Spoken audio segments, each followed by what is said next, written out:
அவளிடம் பேச சர்வா முயன்றான். ஆனால் வேதிகா அவனை கண்டுகொள்ளவே இல்லை. பல முறை முயன்றும் அதுவே நீடிக்க சர்வா அவர்களோடு அமர்ந்து சாப்பிட விருப்பப்படாமல் கிளம்ப தயாரானான். இப்போதெல்லாம் அங்கு அமர்ந்து சாப்பிடுவது கம்பெனி ப்ராஜெக்ட் பற்றி அவர்கள் என்ன செய்கிறார்கள் என்பதை தெரிந்து கொள்ளத்தான். ஆனால் இனி குயின்சி மூலம் அந்த தகவல்கள் அனைத்தும் அவனுக்கு வந்து சேரும்.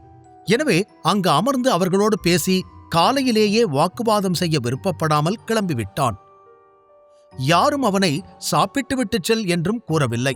சர்வா சரியாக காரில் ஏறுவதற்கு முன் அவனை அழைத்த வேதிகா, ஈவினிங் தாத்தா பர்த்டே பார்ட்டி இருக்கு, சீக்கிரம் வந்துரு, அவருக்கு ஏதாவது கிஃப்ட் வாங்கிட்டு வா என்று ஆர்டர் போட்டுவிட்டு அங்கிருந்து சென்றுவிட சர்வா லேசாக சிரித்து கொண்டான். ஏற்கனவே அதியமானுக்கு கொடுப்பதற்காக வாட்சை கிஃப்டாக வாங்கிவிட்டான். அதை இவர்கள் யாரும் பார்க்கக்கூடாது என அவன் முன்பு தங்கியிருந்த சர்வன்ட்ஸ் ரூமில் வைத்திருக்கிறான்.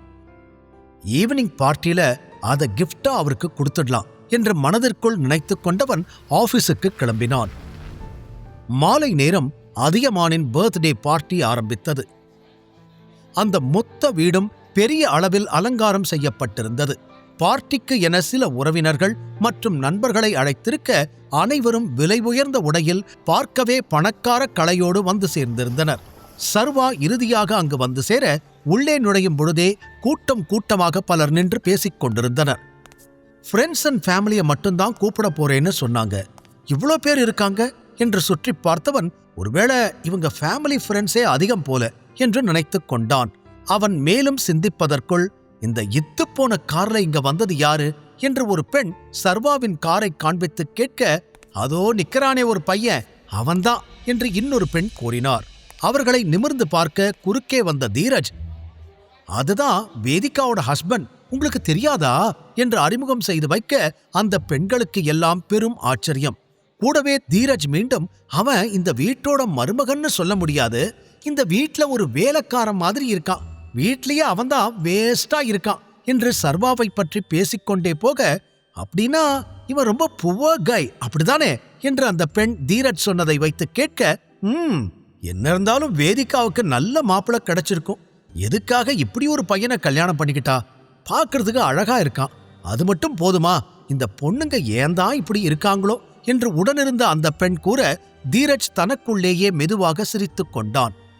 சர்வா வேதிகா இருவரில் யார் அசிங்கப்பட்டாலும் அவனுக்கு கொண்டாட்டமாகவே இருந்தது. அவர்களோடு பதிலுக்கு பதில் பேசினால் சண்டை வரும் என நினைத்து சர்வா எதையும் கண்டுகொள்ளாமல் அங்கிருந்து நகர்ந்து விட்டான். இன்னும் பார்ட்டிக்கு ஆட்கள் வந்தபடியே இருக்க வேதிகாவும் தயாராகி கீழே வந்திருந்தாள். பார்ப்பதற்கு கண்ணை பறிக்கும் அளவிற்கு விலை உயர்ந்த உடை அணிந்திருந்தவள் பிரவீன் அவளுக்காக கொடுத்த மோதிரத்தையும் கையில் அணிந்திருந்தாள். பலரின் பார்வை காரணமே இல்லாமல் அந்த மோதிரத்தின் மீது பதிந்தது. இன்னொரு புறம் தீரஜ் வேதிகாவிற்கே தெரியாமல் வந்திருக்கும் அனைவரிடமும், வேதிகா நாங்க சொல்ல சொல்ல கேட்காம அவனை கல்யாணம் பண்ணிக்கிட்டா, அவன் ஒரு வேஸ்ட், வேதிகா வாழ்க்கையே போச்சு தெரியுமா என்று சர்வாவை பற்றி இஷ்டத்திற்கு சொல்லி வைத்திருக்க, இப்போது வேதிகா மீது மற்றவர்கள் பார்வை சற்று வித்தியாசமாக விழுந்தது. அனைவர் மனதிலும் வேதிகா எதற்காக இப்படிப்பட்ட ஒருவனை திருமணம் செய்து கொள்ள வேண்டும், அப்படி அவனிடம் என்னதான் அவளுக்கு பிடித்தது என்ற கேள்விதான் பிரதானமாக இருக்க, அவள் கையிலிருந்த மோதிரத்தை பார்த்ததும் இன்னும் கூட சற்று அதிகமாகவே குழம்பிப் போயினர். பார்த்தாலே மிகவும் எக்ஸ்பென்சிவான மோதிரம் என்று தெரிந்தாலும் அது எப்படி அவள் வாங்கியிருப்பாள், அது எவ்வளவாக இருக்கும் என்று இன்னும் பற்பல கேள்விகள் அவர்களுக்குள் இருந்தது. அப்போது வேதிகாவின் தங்கை முறையில் இருக்கும் அனன்யாவும் பார்ட்டிக்கு வந்திருந்தாள். வேதிகாவைப் போலவே அவள் அழகாக இருந்தாலும் தன் பகட்டான வாழ்க்கையை பந்தாவாக காட்டிக்கொள்ளும் பழக்கம் கொண்டவள் அவள். நேராக வேதிகாவிடம் வந்த அனன்யா, உன்னோட புருஷன் வீட்டோட மாப்பிள்ளையா இருக்காராமே, எதுவும் சம்பாதிக்கிறது இல்லைன்னு கேள்விப்பட்டு உனக்கு கல்யாணத்துக்காக கூட ஒரு மோதிரம் வாங்கி தரலையாமே என்று தீரஜ் வாயிலாக ஆங்காங்கே கேட்டதை வைத்து வேண்டுமென்றே வேதிகாவிடம் நக்கலாக கேட்டாள்.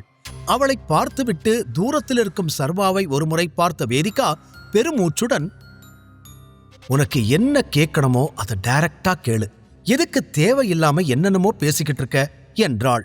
அதை கேட்டு சிரித்த அனன்யா, சும்மா தான் உன்கிட்ட பேசலான்னு வந்தேன், அப்படியே உன்கிட்ட ஒரு கேள்வி கேட்கணும், இந்த ஒண்ணுமே இல்லாத பையன் கூட நீ எப்படி வாழற, எப்படி சந்தோஷமா இருக்க என்று ஏதோ பெரிய ஆச்சரியம் போல் அவள் கேட்க கைகளை கட்டிக்கொண்டு அவளை முறைத்த வேதிகா, நான் இப்போ ஒரு கம்பெனியோட CEO என்று மிகவும் கர்வத்தோடு கூறினாள். ஆனால் அதைக் கேட்டு அனன்யா பெரிதாக அலட்டிக் கொள்ளவில்லை. நீ வேணும்னா அப்படி நினைச்சுக்கிட்டு இருக்கலாம், ஆனா தாத்தா உன்னை எப்படியாவது கம்பெனியை விட்டு அனுப்பணும்னு தான் ட்ரை பண்ணிக்கிட்டு இருக்காரு. முன்னாடி நீ அவருக்கு ஃபேவரட்டா இருந்திருக்கலாம், ஆனா இப்ப அப்படி இல்லை, அது உனக்கே தெரியும். அப்புறம் எந்த நம்பிக்கையில என்கிட்ட திமிரா சொல்ற என்று அவள் கூற, வேதிகாவின் பார்வை சற்று தள்ளி நின்று கொண்டிருந்த அதியமானின் மீது பட்டது. அனன்யா சொல்லவில்லை என்றாலும் அதியமான் மனதில் என்ன இருக்கிறது, அவர் தன்னை எந்த இடத்தில் வைத்திருக்கிறார் என்பது வேதிகாவிற்கே தெரியுமே. அதனால் அவள் எதுவும் பேசாமல் அமைதியாக இருக்க, வேதிகாவின் மோதிரத்தை பார்த்த அனன்யா வேகமாக அவள் கைகளை பிடித்து, என்ன இது, மோதிரம்லாம் போட்டிருக்க என்று கேட்டு முடிப்பதற்குள், அது ஒன்னும் சாதாரண மோதிரம் இல்ல, பிரஷியஸ் டைமண்ட் என்று குறுக்கே புகுந்து சொன்னாள் சித்ரா. கூடவே அந்த மோதிரம் எப்பேற்பட்டது என்று அவள் விளக்கிக் கூற, அனன்யாவின் கண்கள் ஆச்சரியத்தில் விரிந்தது. மேலும் சுற்றியிருந்த பலரும் அதை கேட்டு ஆச்சரியப்பட்டனர். வேதிகாவின் கையை அருகில் இழுத்து அந்த மோதிரத்தை மிகவும் தெளிவாக பார்த்த அனன்யா, இது நிஜமாவே அந்த ரிங்கா, என்னால நம்பவே முடியலையே என்று கூற, மற்ற சில பெண்கள் கூட அதே போலத்தான் ஆச்சரியமாக பார்த்துவிட்டு, வேதிகா இது எவ்வளோ, எங்க வாங்குன என்று மாறி மாறி கேள்வி கேட்க, ஒரு 40 கோடியாவது இருக்கும் என்று சொன்னாள் அனன்யா. இந்த மாதிரியான விலை உயர்ந்த பொருட்களை பற்றி அவளுக்கு நன்றாகவே தெரியும். கூடவே இருந்த அனைவரும் விலையை கேட்டு இன்னும் வாயடைத்து போயினர். அடுத்ததாக அந்த மோதிரம்தான் பேச்சு பொருளாகவே மாறியிருந்தது. இதை பற்றி பேசிக் கொண்டிருந்தவர்கள் அவ்வப்போது வேதிகாவையும் தூரத்தில் நின்று கொண்டிருக்கும் சர்வாவையும் மாறி மாறி பார்த்தனர். ஆனால் வேதிகாவை சந்தேகமாக பார்த்த அனன்யா, இந்த மோதிரத்தை வாங்கணும்னு நான் ரொம்ப நாளா நினைச்சுக்கிட்டு இருந்தேன், இதை நீ எங்க வாங்கினேன்னு நான் தெரிஞ்சுக்கலாமா? பிகாஸ் இதை வாங்க என்கிட்ட பணம் இல்லாம இல்ல, ஆனா இதை வாங்கறதுக்கு பெரிய பெரிய ஆட்களை எல்லாம் தெரிஞ்சிருக்கணும், அதான் கேட்கிறேன் என்று அனன்யா கேட்டுக்கொண்டே போக, தனது கையை பின்னால் இழுத்துக்கொண்ட வேதிகா, அப்படின்னா யாரால இதை வாங்கி தர முடியுமோ அவங்கள கல்யாணம் பண்ணிக்கோ என்று பட்டென கூறிவிட்டாள். அதை கேட்டதும் அனன்யாவின் முகம் மாற அங்கிருந்து சென்று விட்டாள். வேதிகா, சித்ரா இருவரும் ஒருவரை ஒருவர் பார்த்து கொண்டனர். அப்போது மைக்கோடு முன்னால் சென்று நின்ற Dheeraj, many more happy returns of the day தாத்தா, இப்ப கிஃப்ட்ஸ்கான நேரம் வந்துருச்சு, எல்லாரும் உங்களோட கிஃப்டை தாத்தாவுக்கு கொடுக்கலாம் என்று சிரித்துக்கொண்டே கூறினான். அவன் கையிலும் ஒரு பெரிய பெட்டி இருந்தது. பார்க்கவே அழகாக கவர் செய்யப்பட்டிருந்த அந்த பெட்டியில் என்ன இருக்கும் என்று அனைவரும் ஆர்வமாக பார்க்க, அந்த பெரிய பெட்டியை திறந்து, நீங்க இன்னும் 100 வருஷத்துக்கு இதே மாதிரி ஆரோக்கியமா இருந்து எங்களை சரியான வழியில கூட்டிட்டு போகணும்னு நான் ப்ரே பண்ணிக்கிறேன், உங்களோட இந்த பர்த்டேக்கு என்னோட ஒரு சின்ன கிஃப்ட் என்று சொல்லி அந்த பெட்டிக்குள் இருந்து ஒரு ஓவியத்தை வெளியில் எடுத்தான். அதில் அதியமான் உருவம் தத்ரூபமாக வரையப்பட்டு இருந்தது. கீழே அதை வரைந்த ஆர்டிஸ்ட் கையெழுத்து இருக்க, இவ்வளோ பெரிய ஆர்டிஸ்ட் கிட்ட கொடுத்து வரைஞ்சிருக்கியா என்று அனைவரும் அவனை ஆச்சரியமாக பார்த்தனர்.